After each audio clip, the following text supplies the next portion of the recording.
at all. Okay. Well, actually, we can probably just let it. Is it recording? Yeah.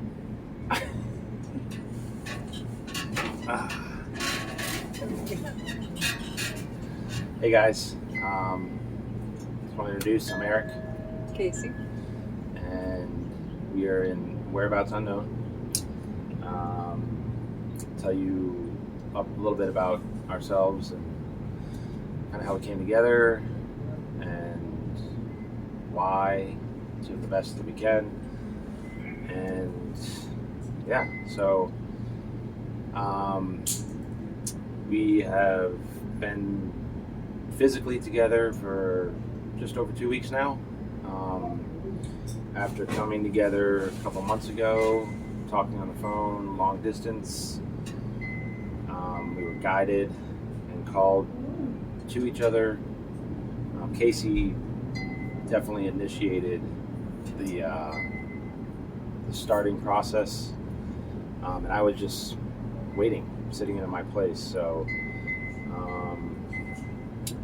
we connected immediately, and a lot of syncs, a lot of downloads, a lot of confirmations, and then that process has just been ongoing in regard to mirrors and a lot of attunements and releases and things that you might expect when Very intense releases. Very intense releases. Very messy. To be very honest.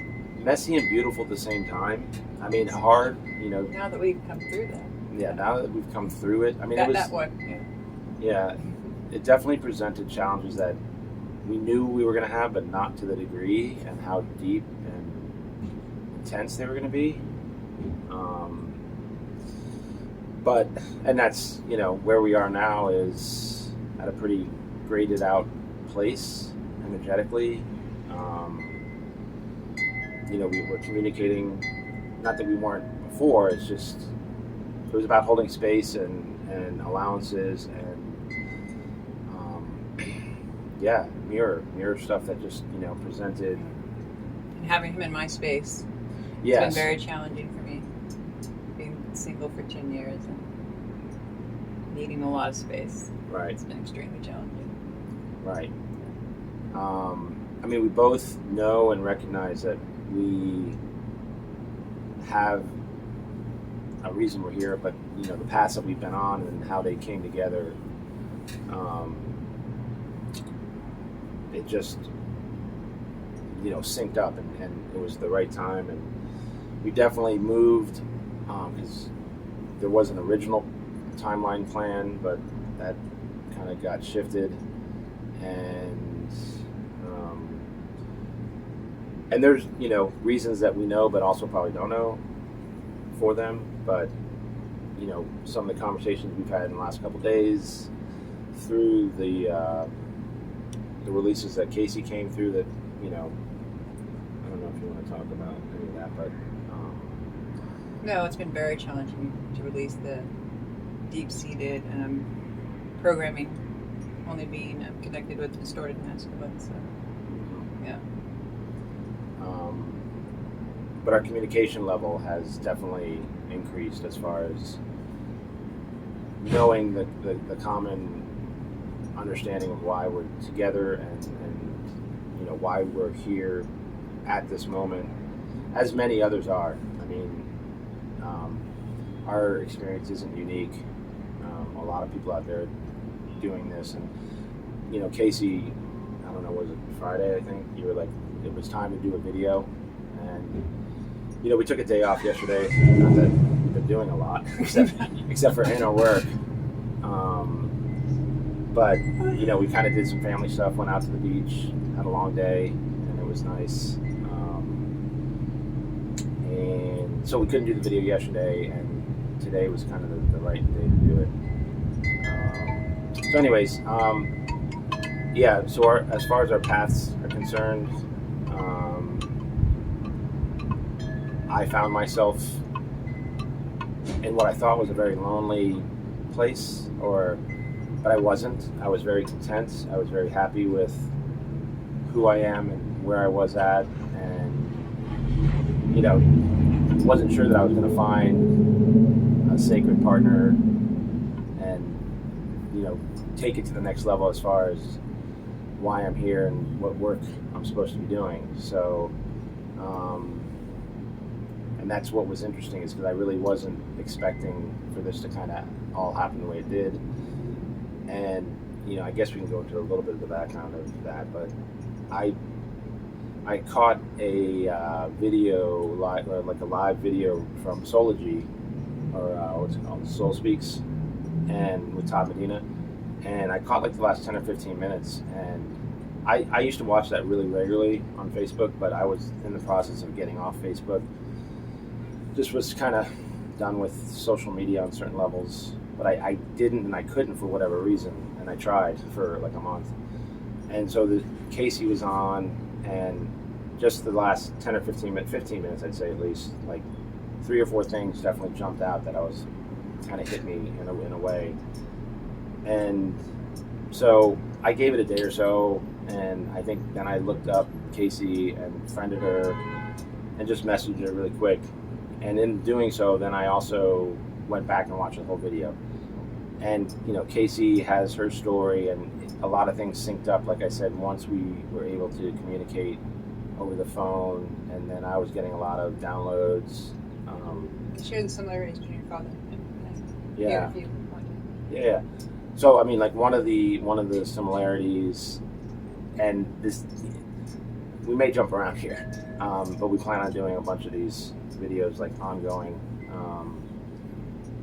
So my journey through growing up and my experiences, my father dealt with a lot of voices in his head, paranoia, and it kind of was diagnosed as paranoid schizophrenia, and he put a lot of stuff in my head that I couldn't really connect the dots at the time, because it just was so unbelievable. And my 2 siblings. But he was a targeted individual. Right. Yeah. So I mean, I didn't realize this. I mean, there's a long process, with my father, and I definitely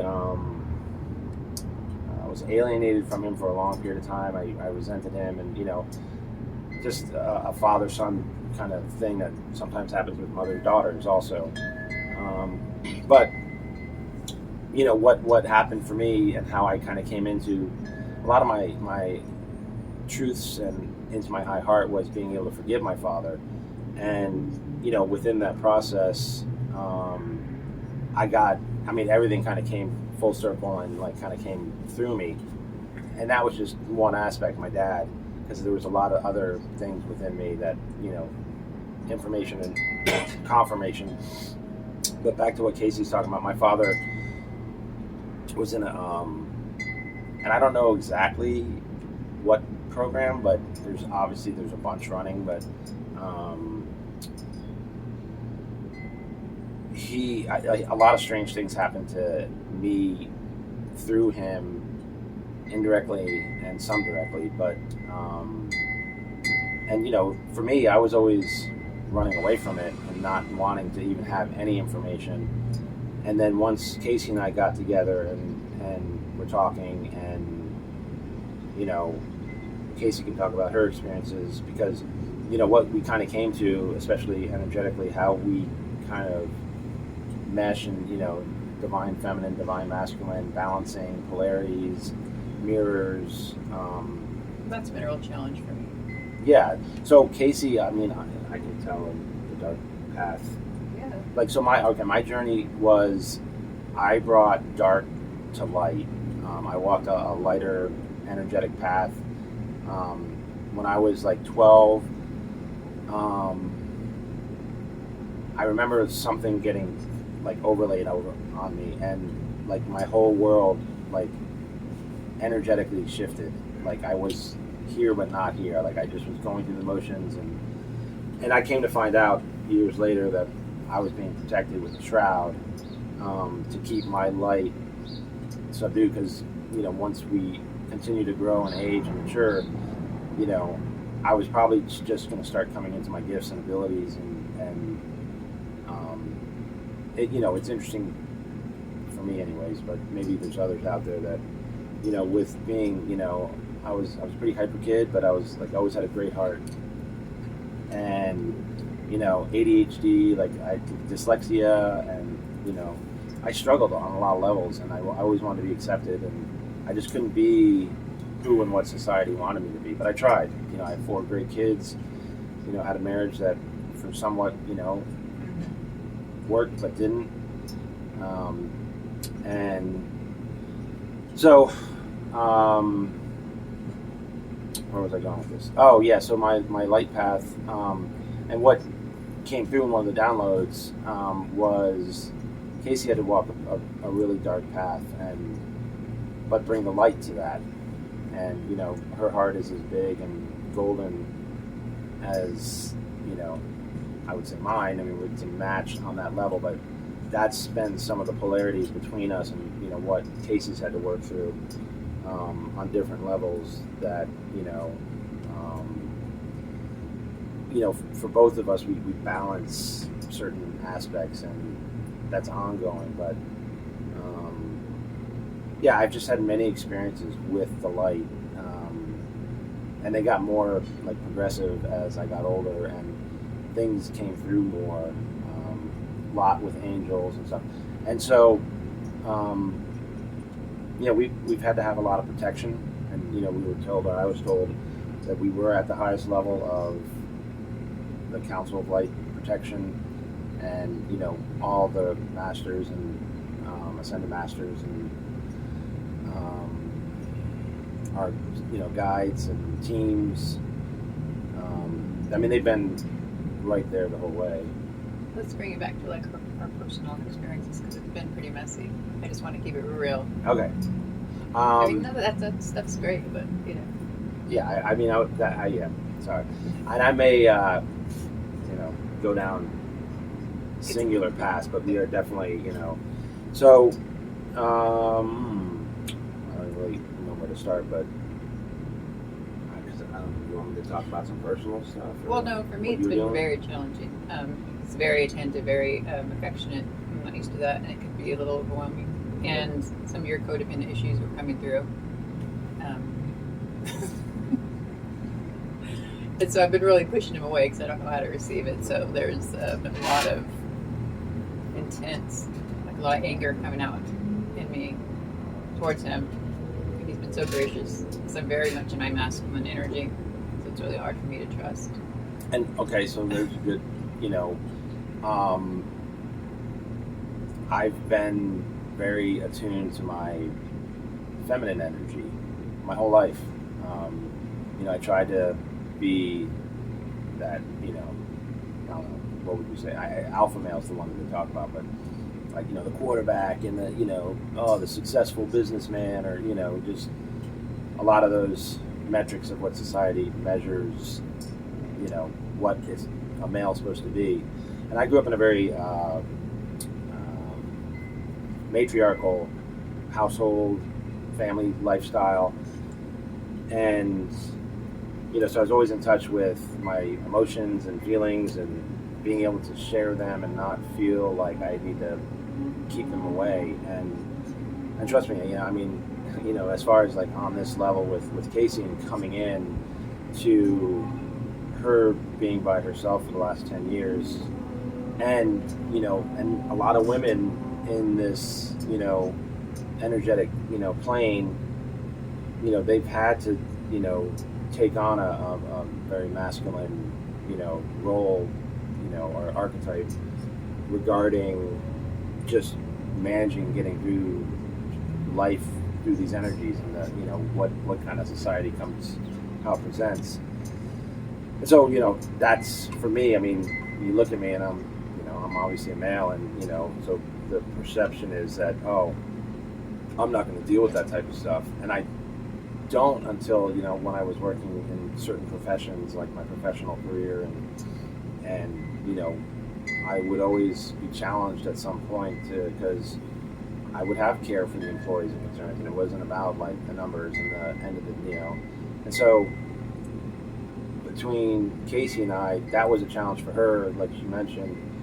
That But you also were a tyrant in the kitchen too.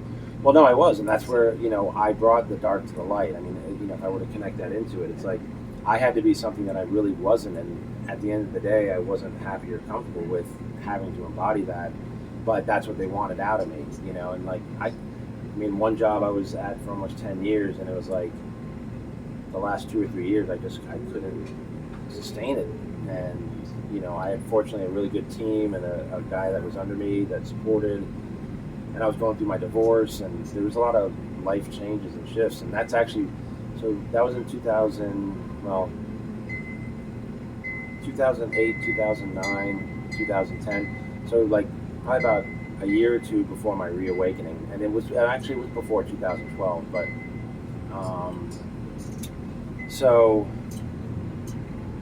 but I'm going to flip this back to Casey in the sense that what Casey had coming into her with me, especially me coming into her space, and there's another person that lives here, and they were My solo. son. Yeah. So, they had their own routines and systems and, sinks and for me, I mean, I could fit everything into one car, Casey's car, basically. I mean, I came out with 2.5 bags and 4 boxes. Now, I have other personal stuff, but it's like kids' family albums, different stuff from them. I really don't need. But so when I come into, I've been living in these type of scenarios for the better part of almost 2 years where I wasn't living. I lived with my mom for about 9 months, and then I lived 2 different times with some other roommates. But, you always kept your stuff clean. You didn't, keep the stuff in the bathroom. If you made something for food, you cleaned it up, and, so that was my approach here. Now, with Casey, she was good with all that, but Yeah, that part's been great. Cooks for me. yeah, I do cook. Yeah. Make It's sure just the smothering aspect was a bit much in the beginning. Yeah, He's just very affectionate.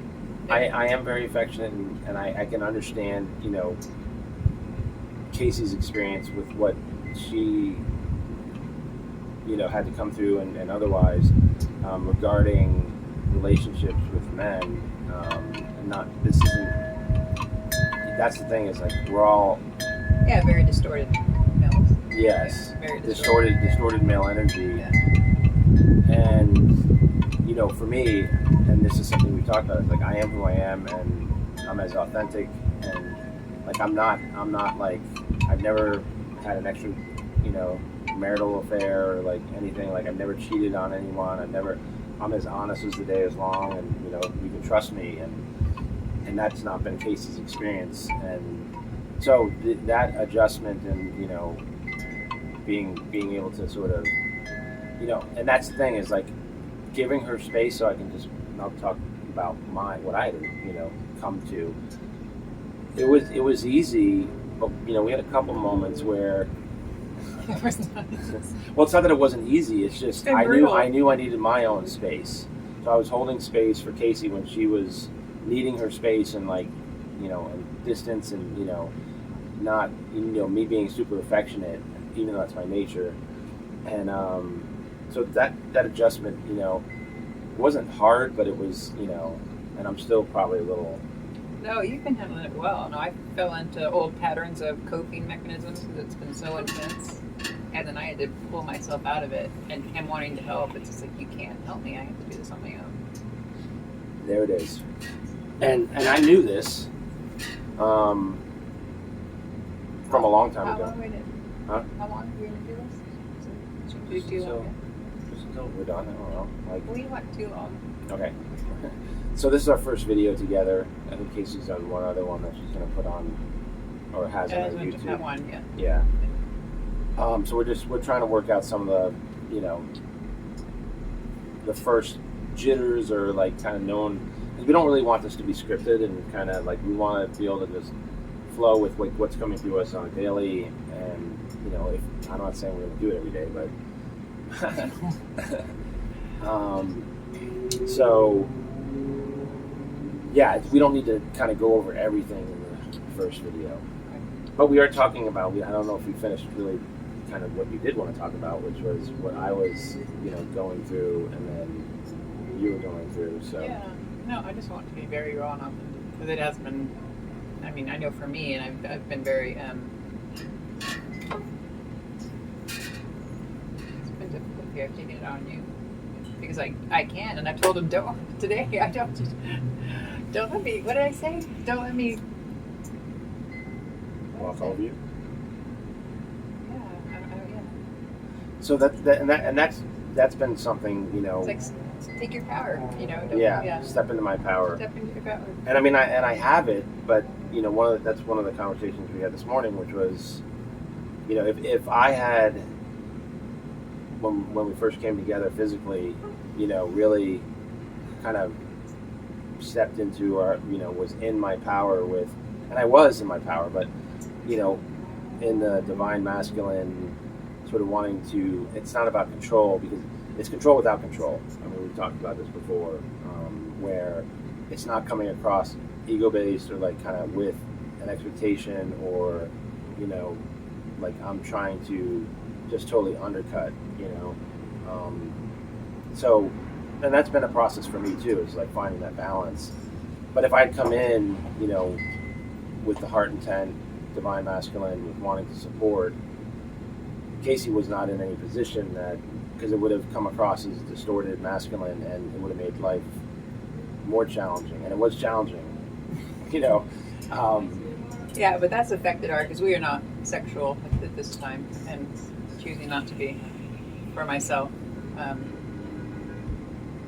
Yeah. Yeah. But I mean, that's not to say that we weren't initially. But it was, yeah, it was definitely, distorted. yes. So it's like, And that's a big thing Almost. that's going on, not just in this community and with other divine counterparts, but you know, society, the sexual distortion, you know, across, you know, how we interact and engage, and you know that's what we're learning. Yeah. You know, by, you know, it was intense. You know, our lead up to even meeting. I was celibate a year. How long were you celibate? Pretty much a year. I mean, no, not longer. I mean, we messed around, but it wasn't. Yeah. But you know, So that's, yeah, for me, I have no interest in that right now, and I don't know when that will happen. But Yeah. it's not a focus for me. the mastery. That's what I will say for myself is, I mean, I'm not pining or like, you know, like climbing trees, like I'm losing my mind because this isn't happening. I mean, I'm very. Yeah, because it's been difficult for you. You've been like, looks I can feel your energy, so you can't lie to that, right? You can't be true. But whether you can, you know, feel it in the sense of, I still feel like there's a part that's. Yeah, it's not a little- aggressive, but it's definitely. What did you say? You're just waiting like a little boy for Christmas morning? Like, That was a few days ago, like almost I'm a like, week ago. the pressure, I'm like, no. No, yeah. So, no, he's doing much better. Yeah. But it's natural for him to hug me and watch it, you know. Show affection. Yeah, put his hands on my arse, and I'm like, no. I mean, very affectionately, just being honest. And I'm just like, no. I don't, Yeah. you know, I just want to. That's the big thing. I mean, Yeah. you know, for me, anyways, is I respect her, Casey, and her boundaries, and you know, I may test them from time to time. Probably also knowing what I'm going to be, you know, getting back energetically. Yeah, bruised ribs. Casey wants to wide open this whole thing. You were tickling me. That's how you got bruised ribs. So I really wasn't tickling you, but I don't know. It's, you know, we were kind of wrestling on the bed or something. And, You're tickling me. I warned you. yeah, Casey need me. And it's a little better. It's it is better. But here's what's interesting, because this is where Casey likes to dive deep, and she's like, you need to talk about this. You want to get real? So this isn't the first time that I've had this rib injury, There you and go. you know, and once was in a Casey will be right back. Anyways, yeah, this is the first time that, you know, I've had this very similar type injury in the same exact spot. And what came through me a few days ago was that this was actually an old trauma wound from a past life. Twice, actually, 2 past lives in the exact same spot where I was like lanced, you know, like with a bayonet right up underneath into my ribs, actually on the front, right towards my heart. And another time was kind of shot in there. And that's a, you know, Casey does Reiki, and you know, we've done energy work on it, and, you know, used rose quartz, and I asked the actual wound, you know, where I could heal myself and you know, kind of repair myself. So, but going back to, you know, the intimacy, that's been, you know, there's no like really roadmap or guidebook, because each divine counterpart is going to have a different but similar path, you know, all the stuff you come up against. I talked about the wound, and that, you know, was, you know, I had 2 past lives that I identified that, you know, what happened, and then my process, like, you gave me some Reiki like 2 times, and, you know, the rose quartz, and then I went inside, you know, internally, my higher self, and asked my guides to help. And I asked the wound, that's what it was. I asked more so that I was like, the energy spot, you know, what I could access and, you know, get into to help heal it. So, but so then I just transitioned back to the intimacy aspect, and that, you know, a lot of divine counterparts are having similar but different on different levels with, you know, their mirrors, and you know, it's not just about intimacy. Intimacy goes past the physical. Yeah. You know? No, I mean, we're great friends. Yeah. So we laugh a lot. So. Yeah. I don't know. What, I think that's it. Yeah. Casey, I'm calling it. Casey wants to sign off. I guess we're gonna see that, because we're noticing, or I'm noticing, like the light goes in and out. So this is kind of hopefully the spot we're gonna do. A little porch out here. I'd like to do it inside. So, but we'll see. We'll see how it works. All right, all. We love you, and we'll hopefully see you when we see you. Thanks, guys.